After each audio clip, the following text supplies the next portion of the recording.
Hey everybody, happy Juneteenth.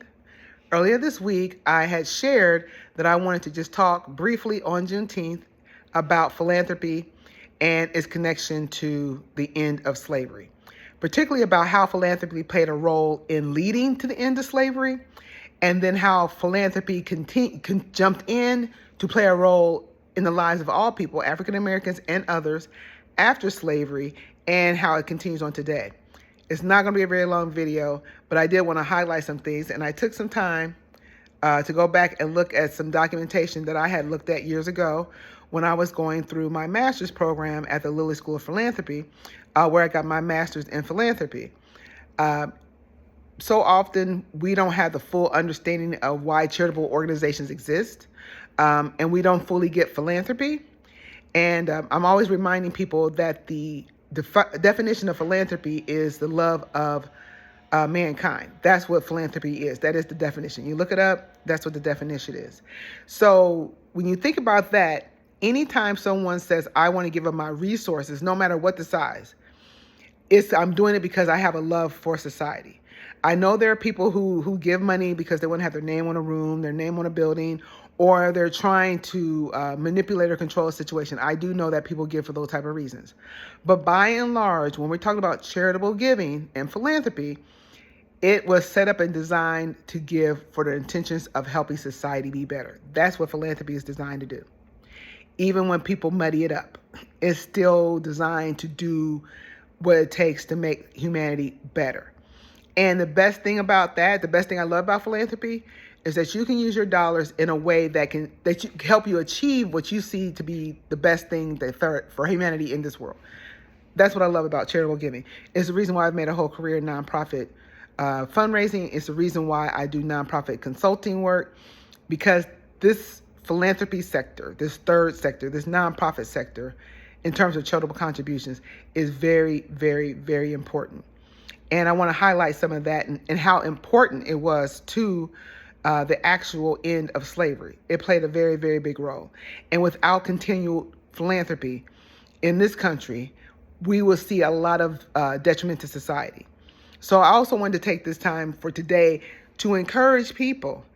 If you are not a person who actively, charitably gives to something, and even for everybody who's like, well, I give to my church, I'm going to encourage you to move beyond your church. Keep giving to your church. But there are other charitable organizations in the community that are doing deep work to help alleviate poverty, to help alleviate homelessness, to help alleviate hunger, to help alleviate people who are struggling to get jobs, who are struggling to have mental stability.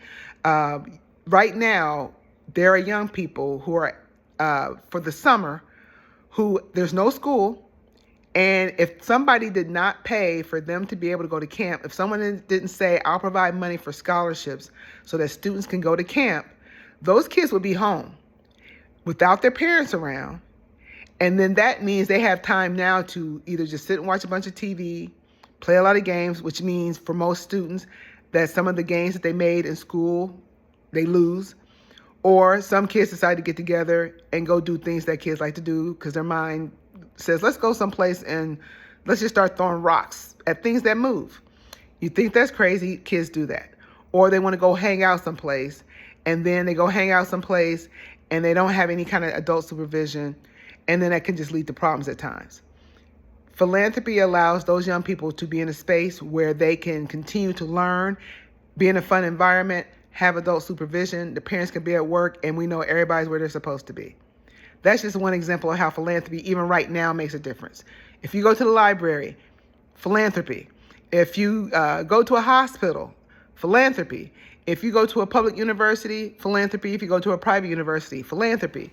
Every single person who's watching this video has had a experience with a charitable organization in some way, shape, or form, even in just today, because charity touches so many things. So charity didn't just start happening in the last, in the 1900s, and charitable African Americans didn't just start happening after the civil rights. Charitable African Americans have been active since well before slavery. because overall people throughout the world have always been charitable. So when you're talking about people that even in captivity understood collective giving and support, and how those who either were free or were able to get free prior to the formal end of slavery used their resources to fund abolitionist movements, as well as to be advocates going out talking about how to dismantle slavery.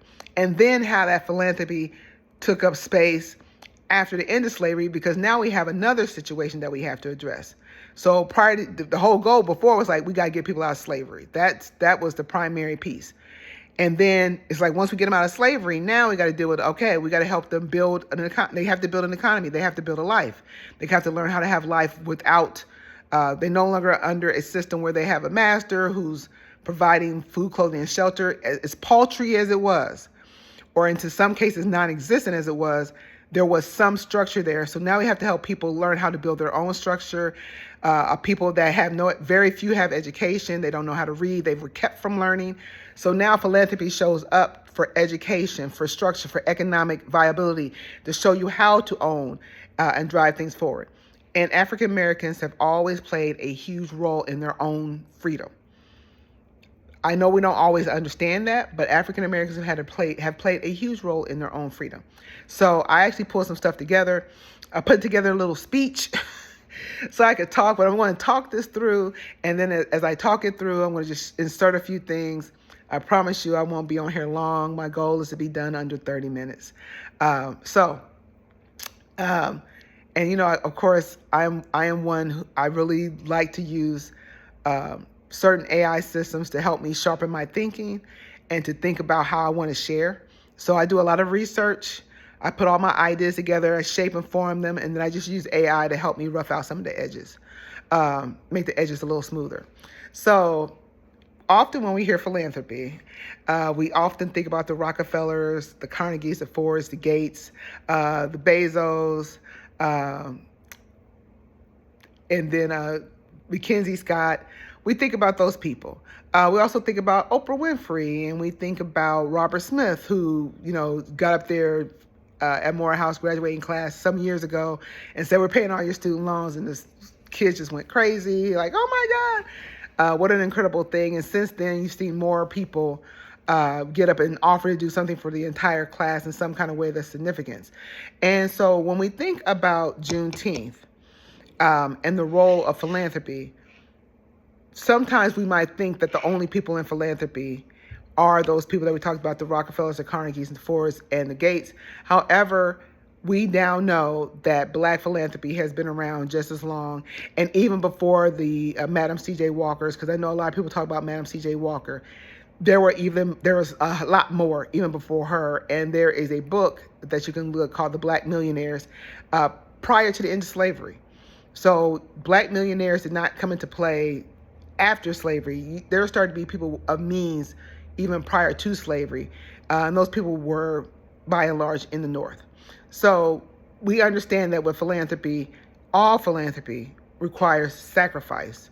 And usually philanthropy is birthed from a need to solve a problem of helping somebody survive through a situation or helping somebody to thrive. One of the things I like to do sometimes in strategic sessions, when I'm trying to help board members really crystallize around the idea of why giving is so important, and to help them think about how they already give, because a lot of times people don't see themselves as philanthropists because they're not doing $1 million gifts, but they are in fact philanthropists because they do make a difference.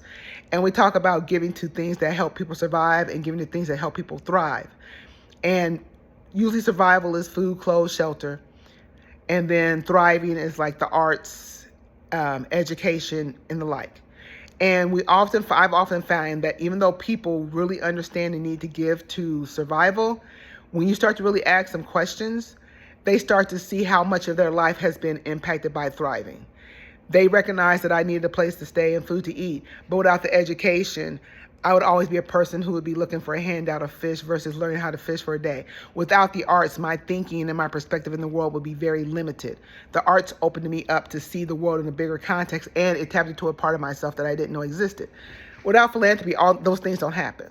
They just don't happen. So it requires sacrifice.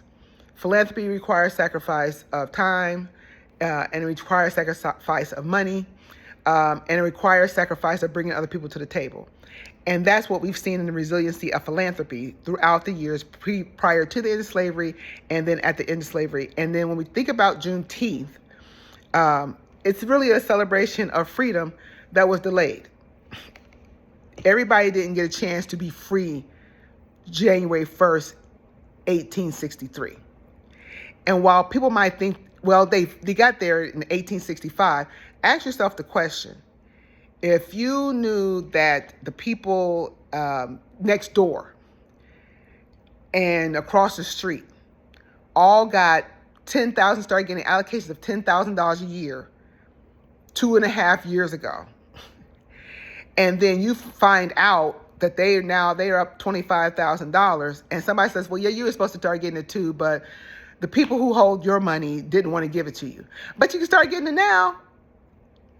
The other people got $25,000 ahead of me.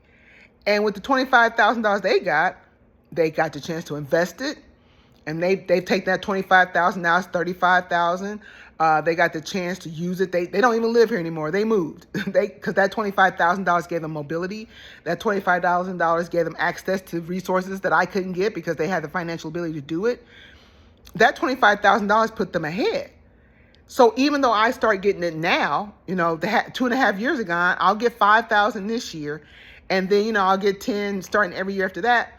But all the time I lost, no one's trying to figure out how to make that up. And that's lost time.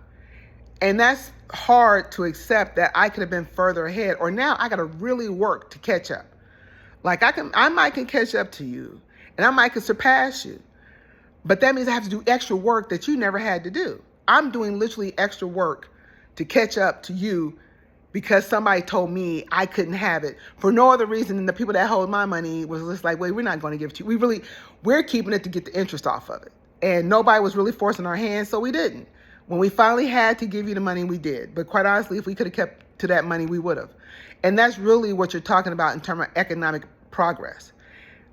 That group of people lost 2.5 years, and then Black people as a whole lost 2.5 years, because whenever you have something you're trying to push forward, we all know you're only as effective as your weakest link. And if you got a group of people who don't even know they're supposed to be in a fight with you, then your whole work to advance everybody is stifled by that. Because now he's like, okay, we got to get you all up to speed because you didn't get the same start as everybody else. So that's why we talk about it's celebration of a freedom delayed, and there are some things that were missed as a result of that. However, because of the resiliency of mankind, people in general can be resilient. African Americans have shown incredible resilience in spite of all these things. So we know that long before the Civil War, that there were free Black Americans, and they pulled resources together to work on those key things first that I just talked about. So you got your food, clothing, and shelter, and that's for the people who are already free. They're in the North. They're part of parts of America that are not under laws of slavery. And even then, when we had like the Slave Act, some people got pulled from the North into slavery because you had slave catchers in different spaces, and they just grab anybody Black. If you ever saw the movie 12 Years a Slave, that is a very real life depiction of a person who was a free Black person who was living in the North, had a business, had business friends, was doing a great job, and then had a situation where he literally got kidnapped, and for 12 years he was down in the Deep South, and he did all kind of things to get word back to friends in the North, like, you need to come get me. There's no way I'm getting out of here. I'm a Black man down in the South, and no one believes a Black person in the South is free. And he did eventually get out because he took a lot of risks to do it. But you're talking about people. So people in the North was very well aware of the plight of people in the South, and also still in the regular society, all society, you're still dealing with people who are dealing with poverty, children, illiteracy. That was prevalent among all people, particularly coming into America and starting a new country. So you see a lot of nonprofit charitable work happening in the country. And today we're just talking about the work that we saw African Americans doing. And one of those first things they did, of course, churches were the first thing that were created and formed in general. And so we have black churches that were formed, particularly under the Methodist name. So we have the colored Methodist Episcopal Church, and then we have like the African Methodist Episcopal Church schools. Not top, they were top notch in education for what they could teach, but they didn't always have the best facilities. But we have the schools, we have the benevolent societies, and I'm going to talk to you a couple. I'm going to pull up this resource that I found. I've read it before, but I went and found it again, so I just want to speak on it. So I'm just going to list off here. Here, prior to the end of slavery, we had the Free African Union Society, which was founded by Richard Allen and Absalom Jones. Everybody knows about Richard Allen. And one of his goals was to contribute money every week to help the needy in society, to provide for the necessity, particularly for people like they're doing the best they can. We're at this time, this is pre the end of slavery, so we're working to make sure we have money. Those of us who have money, we're pulling our money together to help people who don't have access to resources. We have the New York African Society for Mutual Relief. This was made up, the Free African Society was started in Philadelphia in 1787. That was the one by Richard Allen and Absalom Jones. The New York African Society for Mutual Relief, that was in 1808. It was formed to provide health and life insurance for its members and families.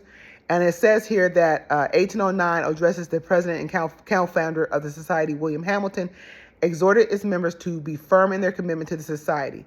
Let us all be united by my brethren. So that society continued from 1808 until like the 1950s.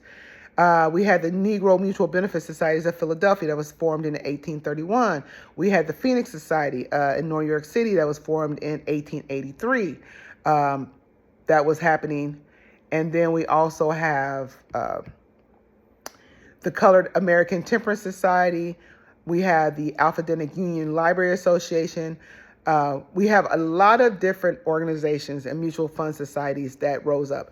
And mutual fund societies are where we all bring money together with the mutual goal of helping to support some cause. Women are known for leading these type of societies. They're known for bringing people together to pool resources, which is why when you see giving circles, a lot of times you see women leading giving circles. That is a form of a mutual society. Like we're all going to pool our money to do something impactful, which is why when people think of philanthropy, it's not about being a millionaire. It's about, okay, I'm going to put my $25 in and I'm going to do $25 every year. I'm going to do $25 every month because $25 over time in concert with other people's $25 can move large things. Organizations like 100 Plus Women Giving, perfect example of that. 100 women or more, some circles are as big as 200 women, 300 women, come together, some people once a month, some people once a quarter, once a year, and they all say, okay, we're all going to put in $100, or some agree to put in an amount, but most of them are $100, and we're all going to vote tonight on one charitable cause getting this money. And I worked as executive director at 2 organizations that benefited from that. I think Habitat for Humanity in Dayton was a recipient, and then Wesley Center was a recipient. In each case, we had a volunteer, which is why volunteerism is so important, because your volunteers are people who have access to other resources. But in both cases, volunteers nominated us, and it was just so wonderful because they just write the check. And everybody writes their own check, and then they just send you an envelope full of checks. And then, you take them and put them to the bank. It's just a really wonderful thing. $25,000, $30,000, which can be very impactful at a nonprofit. But that's a sign of a type of a mutual aid society. There, of course, there's always, and during that time, there was funding towards, there was abolitionist newspapers that sold, and they used their funds to help fight against, to do advocacy against slavery. There were people who donated their houses for Underground Railroad. Juneteenth is usually a great time to go visit Springboro, Ohio. You can go anytime, but the Springboro, Ohio Historical Society usually has a really great exhibit about the Underground Railroads that are in Springboro, Ohio. It was a very big hub for Underground Railroads. So I encourage you to check that out. Keep on going by my notes here. So when we get beyond that part, coming into what we saw, a couple of other people I want to point out. A gentleman named James Fortin of Philadelphia became one of the wealthiest black American men in America through sail making. He was born up around the areas near in New England. So he was able to pick up a trade with sail making, and he was just a very prudent businessman. This is before the end of slavery. And he built himself into a multi-million-dollar status. And he used his wealth to finance abolitionist newspapers, support the Underground Railroad, and fund anti-slavery efforts. So that's James Fortin. And then Tommy Lawfon. Now, this guy was born down in New Orleans, but he figured out how to get into real estate. And he was able to take that money and build a lot of wealth. So he was one of the few that was actually able to be in the South and navigate, was able to build relationships, navigate around slavery, and use the resources that he had available to him to build a huge real estate empire. And he supported hospitals, schools, the arts, and his actual, at his death, he bequeathed money to continue those type of efforts going forward. And then finally, we have a Colonel John McKee, who built wealth through real estate. And he dedicated his money to helping young black people get an education. So those are some examples of people who were giving and supporting people getting out of slavery. There are a lot of people who use their money to buy slaves. They would use their money and buy people out of slavery. That was a big charitable cause. Let's see if let's pull our money and just start buying folk out. It's a slow way to get people out of slavery, but it is one way that they use to get people out. Now, when we start to talk about literacy and the importance of education, and we start to talk about philanthropy after post-slavery. So I talked about earlier about, people picking between surviving and thriving, and education sometimes is seen as a necessity, but the rigor of the education is not always seen that way. And what I mean is that we don't always ensure that everybody has the best teachers, the best facilities, the best equipment, the best books. But at this time, just being able to have education is all that matters. Just being able to teach black people how to read, because they were denied the opportunity to read. Reading was an offense of death. You learning how to read could get you killed. It could get your family killed. So you learning how to read was really, you were very courageous. Prior to slavery, the end of slavery, 76% of African Americans in the South just could not read. Could not read. However, after the end of slavery, we now see philanthropy being able to expand itself and still working to fight against injustice, because the end of slavery was not the end of oppression. But with the end of slavery, is no longer a legal act to beat somebody down for learning how to read. We're no longer trying to stop you from reading. We might do all kind of other things to dissuade you from education, but we cannot actively do things to keep you from reading. So now we see how the black church starts to be able to step up in teaching people in how to read, going into the South and making education widespread. So we start to see how the community start to build schools. This is when the Booker T. Washingtons start to rise. He was a former slave. He partnered with Julius Rosenwald, who was the president of Sears, who went through and built about 5,300 schools across the South. Many black people, their first experience of being in a quality school was one of those 5,300 schools that were built by Julius Rosenwald, the Rosenwald schools. I want to simply say that there's probably still some of those schools in existence, but the goal was, that was his way of of working to give back, to make sure that education happened for everybody. There's already, in general, education in rural areas was tough. There's a lot of people in general who were illiterate, but the illiteracy rate among black people were among the worst. So after we get through slavery, we now see organizations like the NAACP, the United Negro College Fund, the Links, yes, the Links, the Urban League. They start to take on more significance from the early 1900s up into the mid 1900s of solidifying opportunities, and again, through pooled resources. A good chunk of black philanthropy early on came through pooled resources. There were, as I said, there were black millionaires, but you did not have enough black millionaires to drop $1 million, and they couldn't just drop $1 million. When I say they're a black millionaire, they were like within those single digits. So, I'm $1 million, $2 million. So they just couldn't give $1 million away.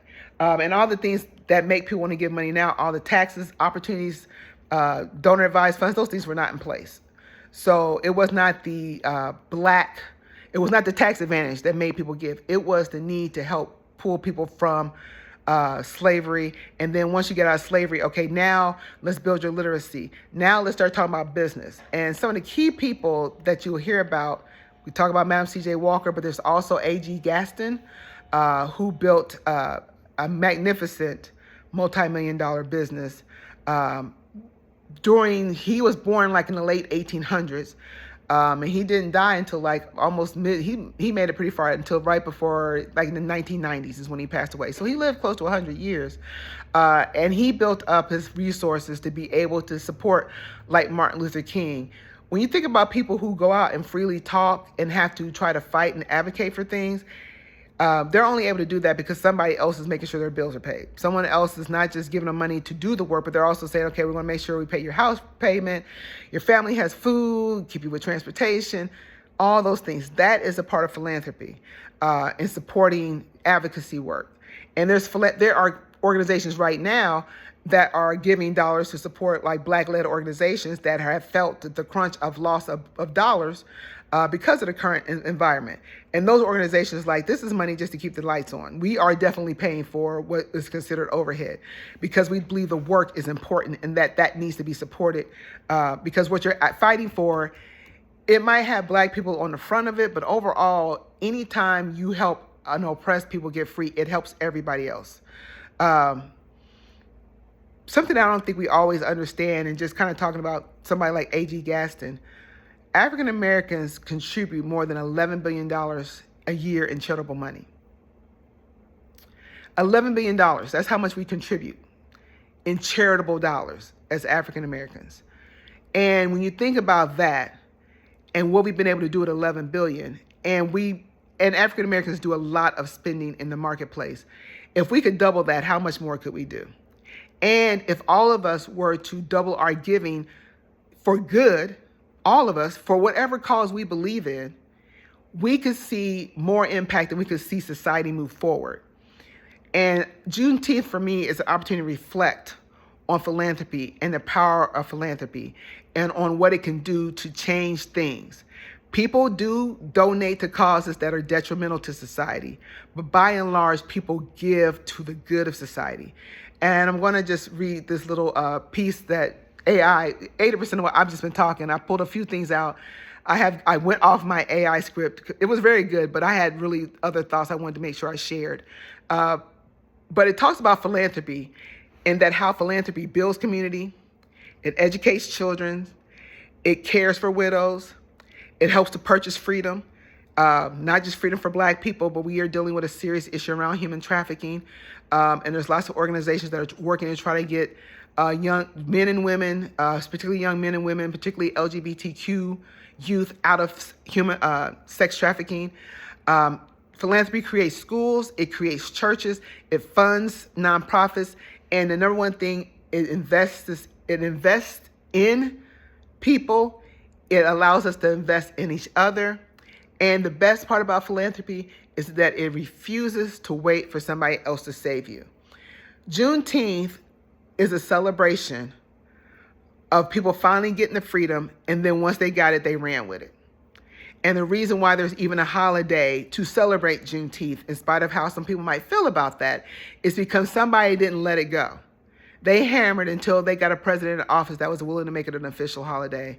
Because quite honestly, freedom in this country should be for anybody who helped to be a part of this country and in building this country. And African Americans were here from day one, 1619. And Juneteenth was just a culmination of the freedom that they had been fighting for a long time, so that everybody could have access to the pursuit of happiness, because that's what it means to be an American. Life, liberty, and the pursuit of happiness. And I'm a person that celebrates July 4th too, because Black people fought in that one too. Slaves participated in the Revolutionary War. They did. So that's it. So thank you for joining me for my philanthropy in Juneteenth today.